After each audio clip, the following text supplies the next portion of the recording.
Well, I'm in sunny Penarth, although it's not very sunny today, it's a bit cold today, and I'm with Gabby Jackson, and we're going to talk a little bit about photography and what she does to earn a living as a photographer. I suppose we better spin back and talk about why photography. Where did it start? So at school I did art, and all my A-levels basically were all creative, so it was art, product design, and so my art teacher, I wasn't sure where I wanted to go from school, so my art teacher mentioned a foundation course. So I was like, oh, what's that? So he said you get to try 2 weeks of different subjects, and then sort of decide then what you want to do further on. Yeah. So I was like, oh, okay, I'll apply for one of those, because everyone else was applying for. It was very much a big thing of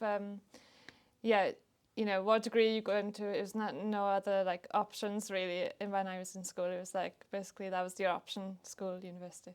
Yes. So so I applied for this foundation course in University of Wales, Newport, as it was then, and just did 2 weeks of each subject, and then photography. I was like, oh, this is great. It was just I just thought that's the way of being able to do creativity and make money out of it, because the other ones just seemed, at that time it was more like fine art, and I was like, oh, I don't know. So it just seemed like the more commercial. I had my brother going, how are you going to make money out of art?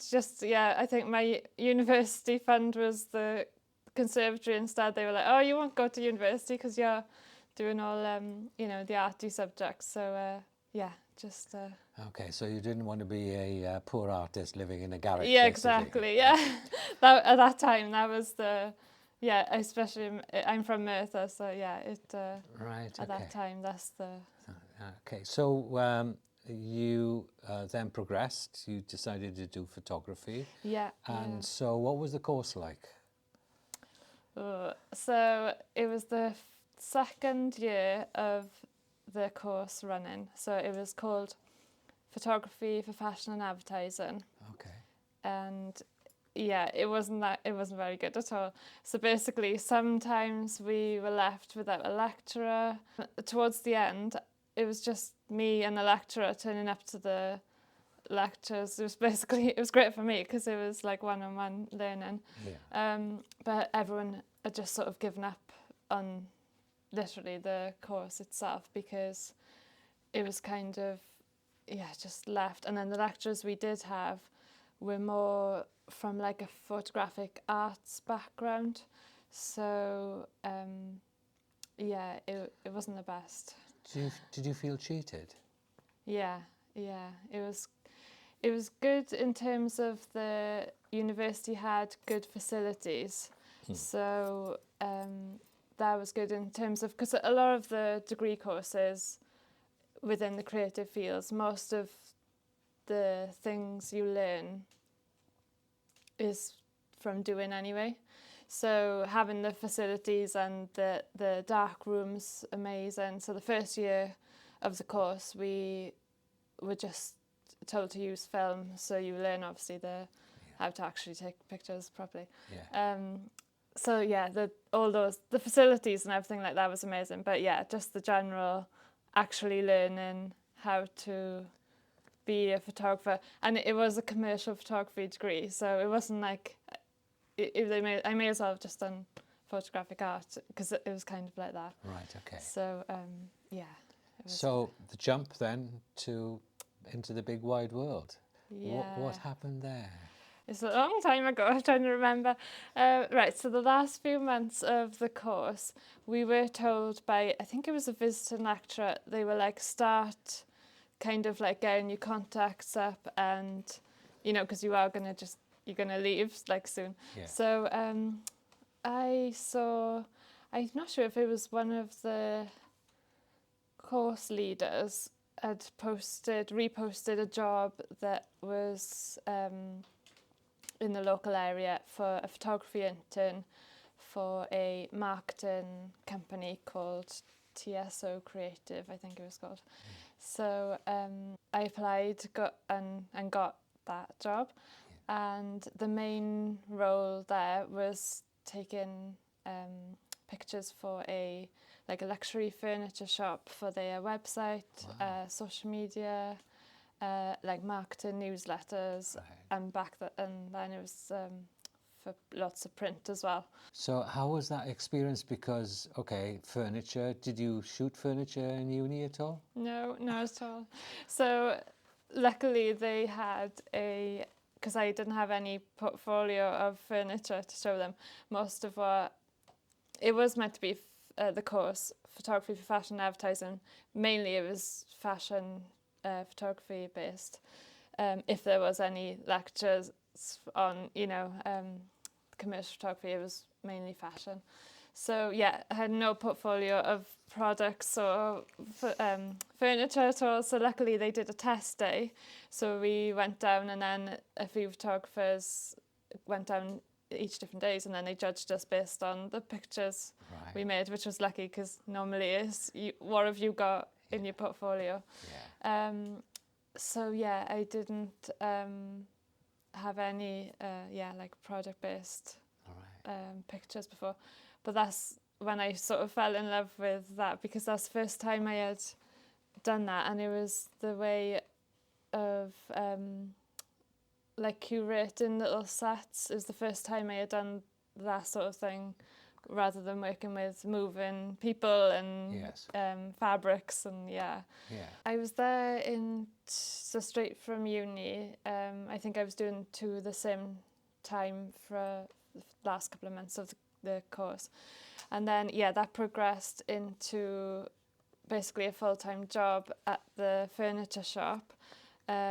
So that was also good, I think, for what I learned there in terms of running a business, because it was a small business. You got to do bits of everything, so it wasn't just, because a lot of being a photographer, like commercially, the photography is like less than half of the job really.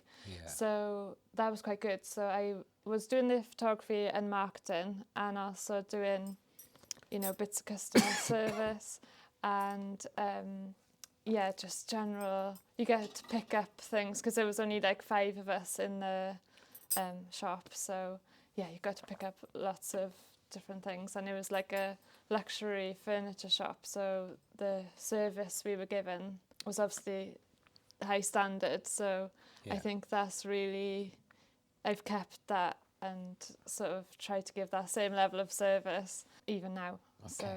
So did you seek any opportunities with other pro photographers at the time, or was that a bigger leap ahead?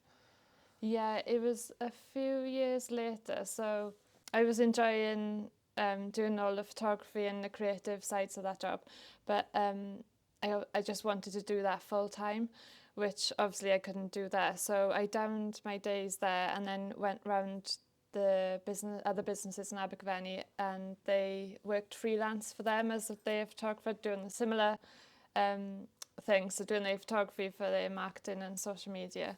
And then through that, on a shoot with a milliner, she hired a art director on that shoot, who then knew Keith Davis. He was like, the art director, Jonathan Davis, could see what I was doing, and was like, oh, you're into photography, because I think my friend Keith is looking for an assistant at the moment, just the right place at the right time.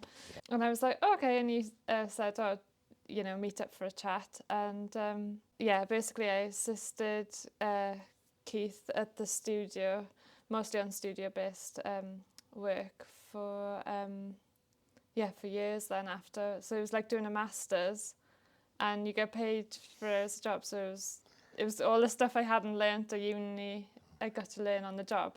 Yes. What was your role as an assistant to Keith Davis? I was useless at the start. It was stay over there and make the tea, because you don't break anything at the beginning. It ranged from, just you setting up shoots and making sure everyone was in the right place and getting fed and tea made for them, and yeah, just generally cleaning up after the shoot was over, packing away, setting up, carrying things around, just basically just being a second pair of hands when whenever you needed. And what did you pick up from that experience? I think just everything that I've learned.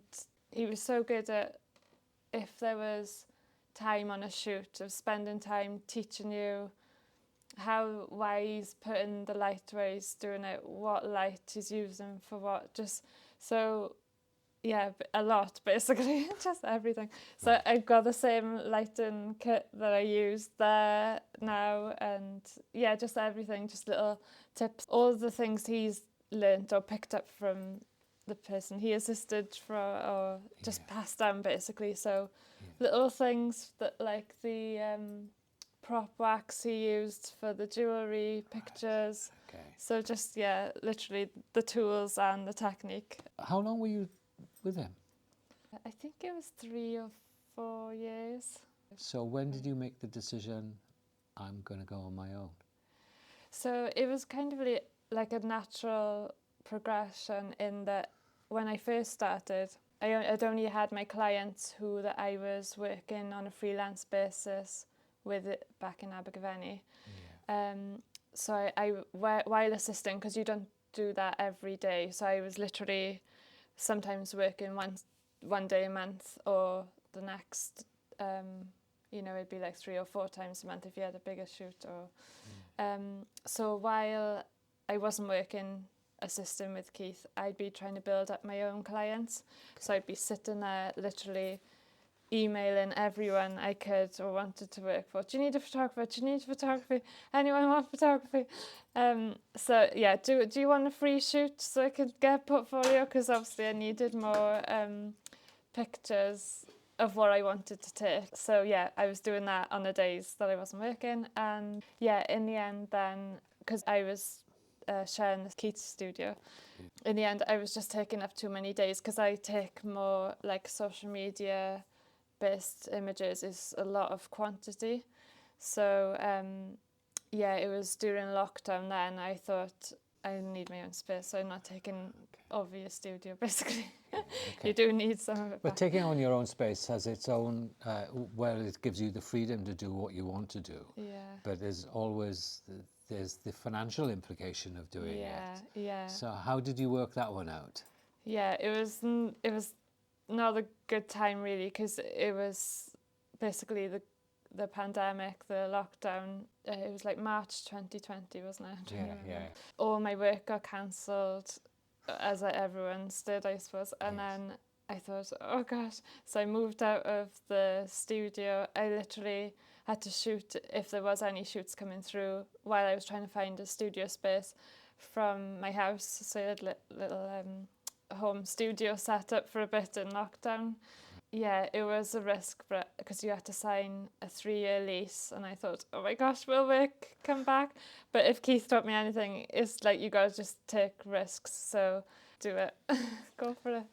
And how important was getting post-pandemic? How important was it that you had your own space and your own studio space to get clients? Yeah, I just wouldn't have been able to do as much, just run full time basically. I just needed all the days and like the space to store products, and my work is quite like prop heavy based as well, so I just needed all the storage basically as well. I couldn't wait to get out of the house for the few months I was there. How did you find you said that you were emailing people. What did they want from you to understand what you were about? The potential clients? Yes.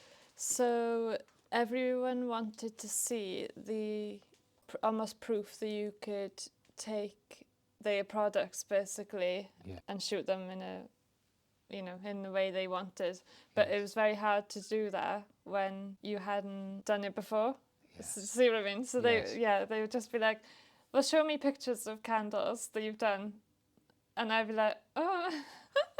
So I did obviously lots of personal shoots then, which is a good way to do it, but it's so hard to do that when you don't have any money, because assistant role is not paying much. You can't get another full-time or part-time job, because then you're not free and available if any work does come in.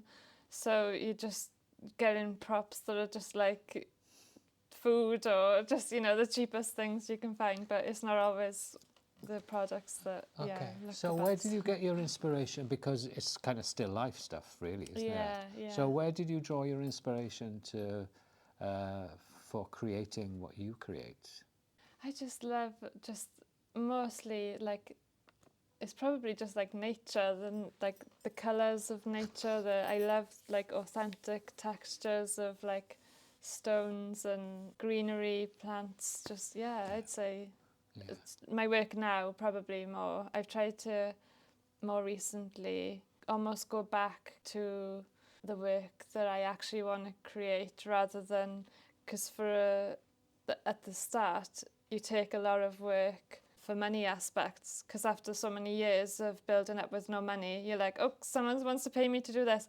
And then the issue is with that is sometimes the one style of work will snowball, and then I sort of become a photographer that did a lot of different styles, I feel. Right, okay. So I'm trying to narrow it down now. So is word of mouth important when it comes to... Yeah, that's probably how I've got most of my work, is recommendations. Right. But yes, because planting those first few seeds at the beginning is the hardest part.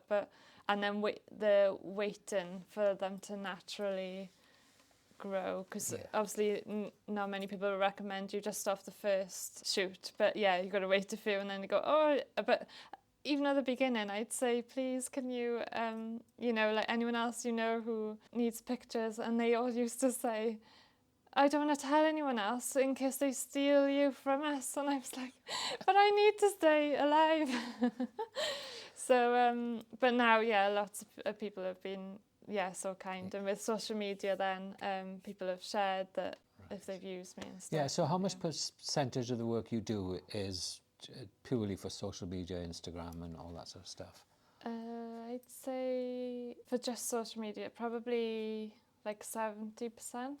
Oh, that much? Yeah. Gosh. Yeah. Most people come back every month, and literally a lot of clients have been with me now for like, over 3 years, some of them like 6 years. Yeah. And they come every month for their social media content. Right, okay. And then I've got other businesses who, if they're smaller, they come for new product launches, so they'll do like their product photography. And are you governed by art directors then, or are the companies totally dependent on your creativity? That's a mixture as well. So some people have kind of the bigger the company, the more control they need, and the more brand guidelines and rules. Sometimes it's like a 20-page PDF of like what ways you can't do this and that. Right. So the more people involved dictate how it needs to be done. But everyone then, the problem is with creative things is that everyone has a different opinion. It's not wrong or right. Yeah. So that's hard sometimes. But the smaller brands then kind of just basically just allow you to do your own thing. Yeah. How cool is that? Yeah. Well, so the social media stuff, it's gluttonous, isn't it? It wants content all the time. Yeah. And so how much do you vary the content then for a customer? Let's say if I came to you with a brand, what would you, with your expertise and with your knowledge of things like Instagram, what would you suggest to a client that would be good for a particular product? So for like the each month's social media, most of the time the product is changing, or is like a new. It's hard to say because I photograph so many different things, but sometimes it's like a new fragrance or new. So just getting fresh images that is kind of like their standard for that new product. Yeah. And then also it's then just like seasonal trends. So like they want to incorporate obviously Christmas or Valentine's Day or Halloween or that type of thing, or even then just mimicking the lifestyle of that season the month ahead. Or sometimes we shoot things, again that varies, because sometimes I'm shooting Christmas in April for one brand, and then smaller brands I'll be shooting in November for so it does range. So yeah, I'd say like seasonal. And do they measure your quality of your work by how many hits they get? I never get to see the other side of it, so I don't know. One woman actually did say to me last week, I did all of her product photography, so she was doing it herself before, and she said the sales have increased by 60% in 3 weeks. Good gracious so just me. from taking the pictures. That's amazing. Yeah, that is amazing. So, but I don't get to see. No, I don't get to see the difference it makes, because I'm never on the. So I should ask. Stories and reels and all that sort of stuff is kind of very in vogue, and TikTok and all that sort of stuff. Are you going to get involved in that side of the? Yeah, people do ask me if I do video a lot, but no, I'm trying to just stick to pictures. I think I'm gonna just stick to one thing, just try and do it properly. But I do make GIFs, so that's the way they can have, as part of their shoot, they can have so they can make a reel from series of still images then, which I can use all my lighting equipment and to shoot. So. And so how much post work do you do on your pictures? Yeah, it's so hard, because I try and keep the best quality I can with such quantity. So I divide the time that I book for the retouch. Normally it's exactly the same as the shooting time. I book again for the retouch. Yes. And then kind of split it as much as I can between the images that I have, and do the best that I can do within the time. I always say, is there any more time we can, because what's frustrating is I then don't get many pictures that I feel I can use for my portfolio, because the standard I feel is not good enough. But from their point of view, they can't be spending that much money on something that they post every day. So I do the best I can, basically. What about print work then? Do some companies print your work? Yeah, some of them make catalogues for trade shows. I can't keep track of it all, because there's literally must be so many pictures out there. But some magazine adverts and things. What about your own personal portfolio then? Yeah, so for years, so it's actually not that many. I always say it goes so quick, but not that many years that I've been actually earning a normal adult wage, basically. So every time I booked in a personal portfolio shoot, if someone asked for that and it was a paid shoot, I would be like, oh, okay, you can have it. So until basically this last year, when I've been able to keep those dates back, I haven't had a chance to build up much of a personal portfolio. So that's the aim now for going forward, is to stop saying yes to everything and build a niche of more of the style that I would want to attract. The possibility of selling prints as well, because I've looked at your work. I mean, there's stuff there that could be easily hanging on a wall in a house in some way. Do you think? Yeah, indeed. Yeah. From a sort of a technical point of view, it appears to me, I've never really done product photography. It seems like it's very precise work. Have you always been a precise person? No, never.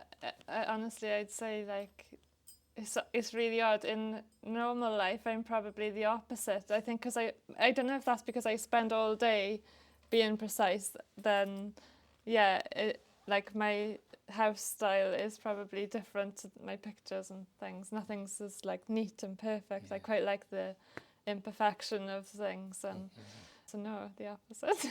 What about going in other directions, like food, for example? Are you tempted to go down those routes or experiment in other areas other than just plain products like candles, etc., etc.? Yeah. No, I like interiors probably more from the furniture shop, but I did have more of the interiors work. I've taken it off my website because in lockdown we weren't able to go, so I was getting more and more obviously product and still life because that's all we could shoot.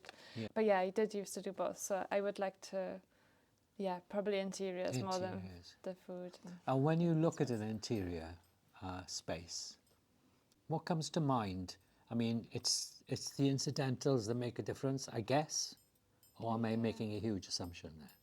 No, just like the light and like shooting with natural light with the interiors, because I shoot with obviously all studio lights day to day. So when I go to interiors, just having a play with the natural light and just seeing how that works. Yeah, so yeah. And what's your ambition? Make more work that I like. So that's have a bit more work that I can spend time on. Because it gets so frustrating to me, like I'm just like, oh, it could be so good, and then it's literally like next, all the time. I'm just like a little production line. Yeah, I'm aiming to do more, still life work. It's really kind of interesting, Steve, for me, because a lot of Dutch painters, female painters, did a lot of still life. That's where they got their buzz from. Working as a female in is it a male-dominated business that you work in? It was when I first started, right. Yeah. But there seems to be the generation my generation and then generation after, there seems to be a trend of female photographers who are doing more like product lifestyle photography for small independents. Yeah.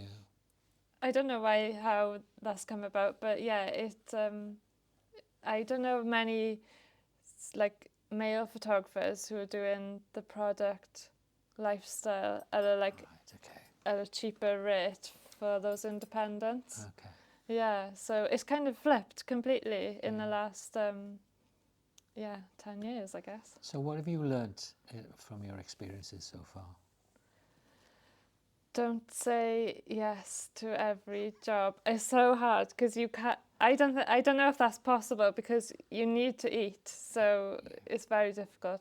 Yeah. But so don't say yes to every project. Like if it doesn't fit with your work or what the work. Because the problem is, mine snowballed in a different direction because I said yes to that first job that I maybe thought, oh, that isn't my style. Yeah. Probably, I'd say customer service is just as important as good pictures because I got the same clients coming back.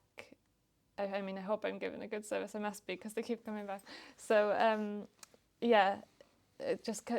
building those relationships, I think, is just as important as actually the pictures. It's the trust in you to do the job by a certain deadline so they can launch the product and start selling as soon as possible and making sure that their brand image is consistent so the customers, when they see those images, they know that's their brand, not you personally as a photographer. Yeah. So, there's always the vexed question of pricing things.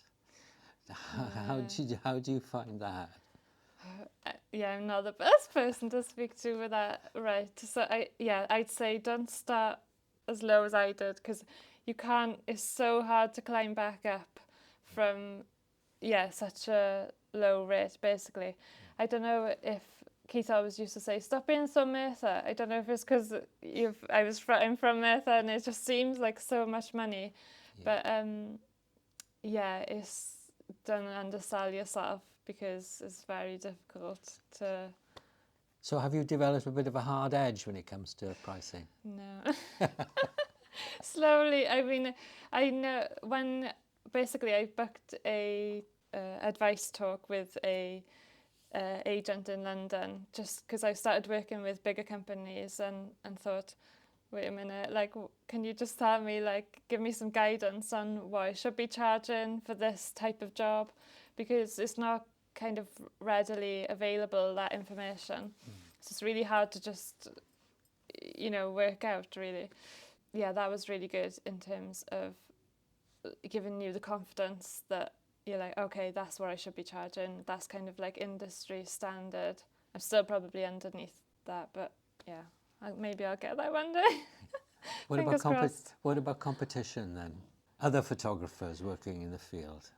Yeah, I've always tried to work with them. I think not work with them on jobs, but keep a good relationship with them, because I think there's more than enough work for everyone.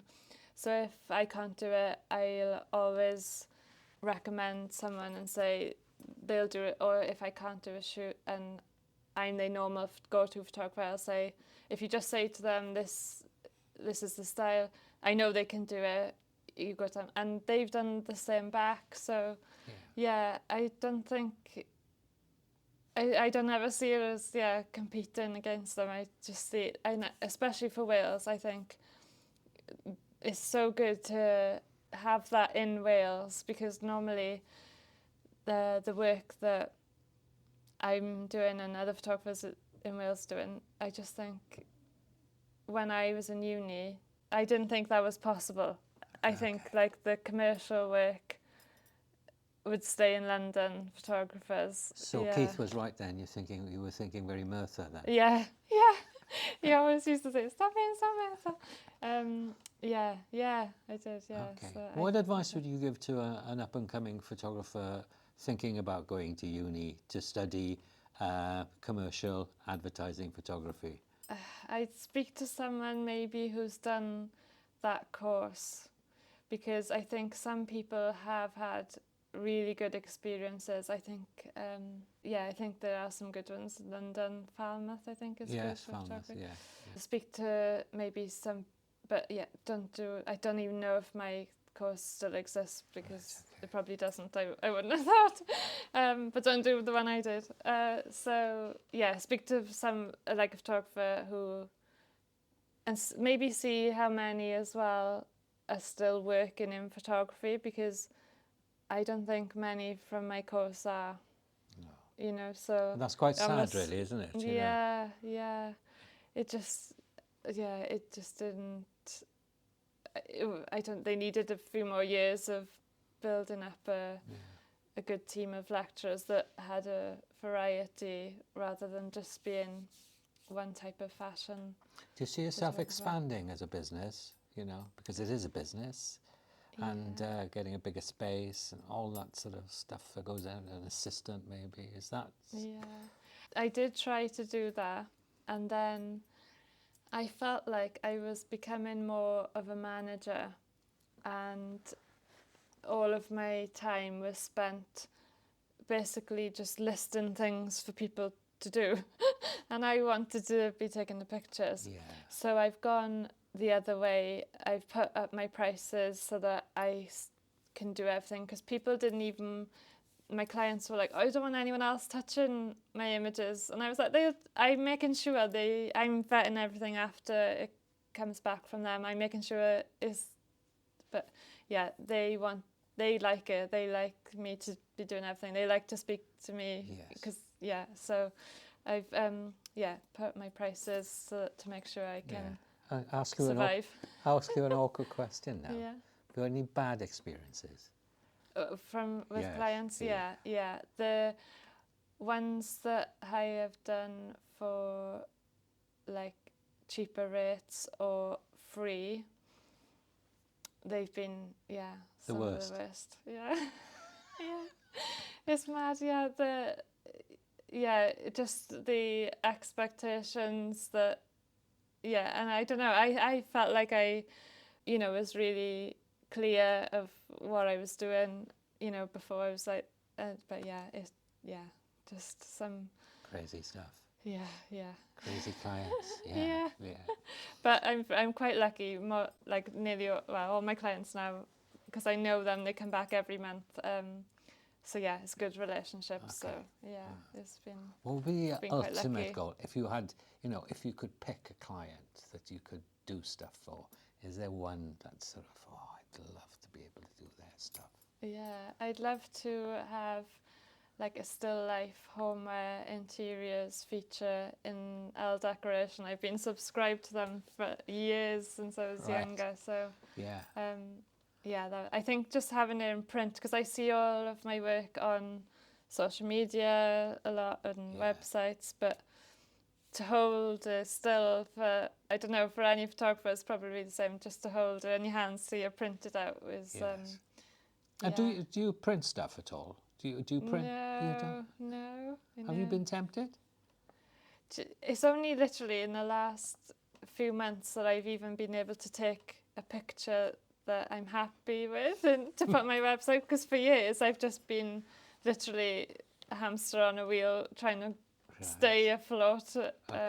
So yeah, I probably should now try. It wasn't since the Ffoton exhibition actually. Right. It's probably the last time I printed out work, Yeah. which I think was like 6 years ago. Yes. So Yeah. it goes so quick. But Yeah. I probably should, just to literally.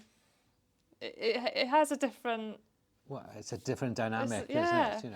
And there's something quite sweet about that, really. Yeah.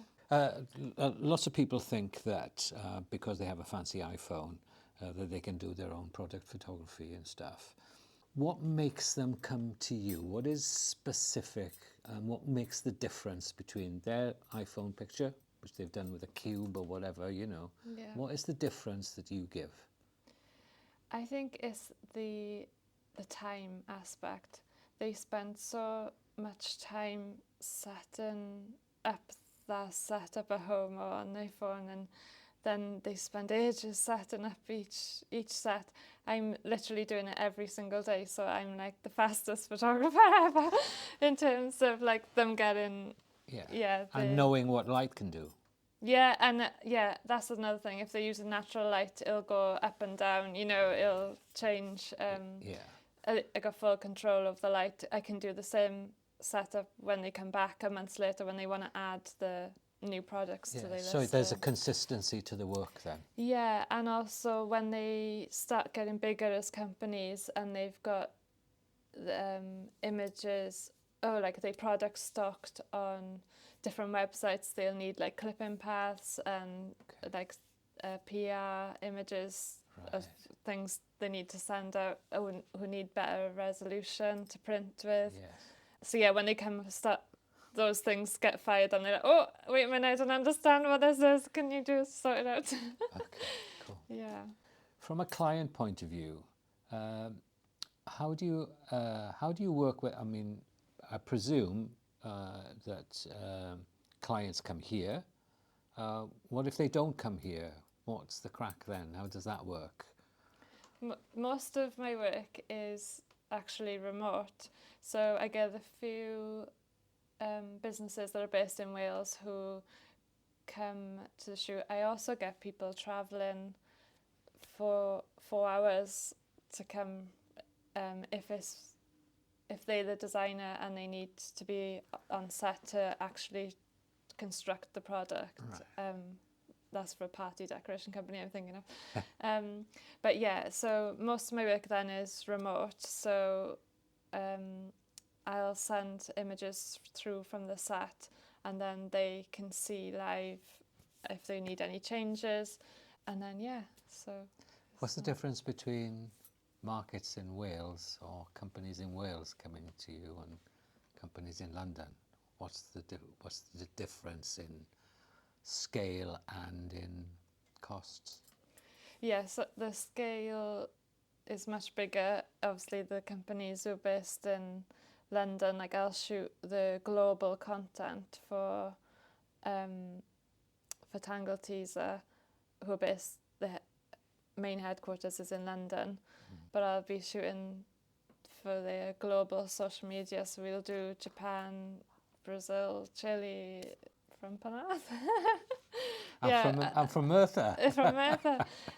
But yeah, and then the Welsh businesses. There are some amazing, still larger businesses that I work with, beauty brands based in Wales, and I also work for independents as well, based in England. So it's a mixture really, and then sometimes the larger brands from London, they will come to Penarth and they'll stay in a hotel and they'll have a nice week of it so it's good to bring people to Wales as well. Absolutely. And they really enjoy it. Yeah. And your studio's in a nice place. They love to see the boats, and it's nice break from London for them especially. So of course. Just gaining that trust to get them to come to Wales at the beginning was, I couldn't even get someone from Bristol at the beginning because I didn't have the portfolio and the client base. They were like, oh no, there's photographers here, it's okay. I don't know if you answered the previous question I asked.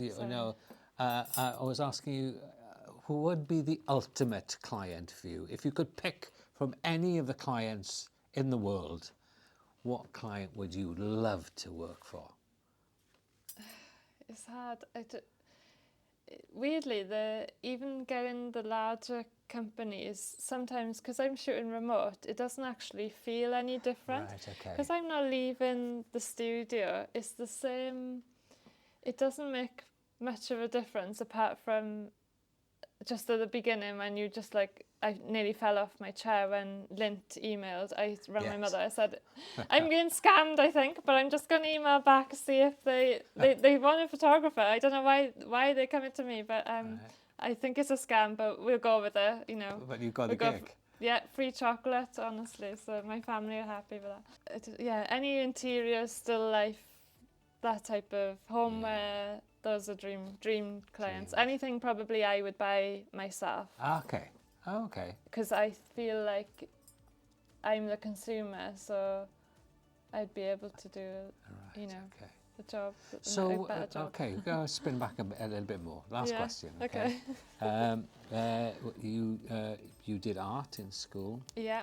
So, were you doing still lifes then? Yeah, but with oil paint. Yeah. Okay. Yeah. Do you still paint? No, I know. I still got all of the, all the palette knives and paints. Right. But just never have time now. It's literally, I think photography, just being a freelancer, it just takes over your entire life, and it is kind of a hobby as well as work, which it kind of mixes in. But I always say I need to. I did one painting in lockdown because I didn't have any work. Weirdly, as a young, like a child, I had 2 shelves in my room, and I would literally curate, and dolls' houses, anything to like curate little. So basically I was doing it then, but all I'm doing with photography is just documenting it at the end. So been practicing since forever. Wonderful. Yeah. Fantastic. Curating. Thank you for the conversation. No, thank you.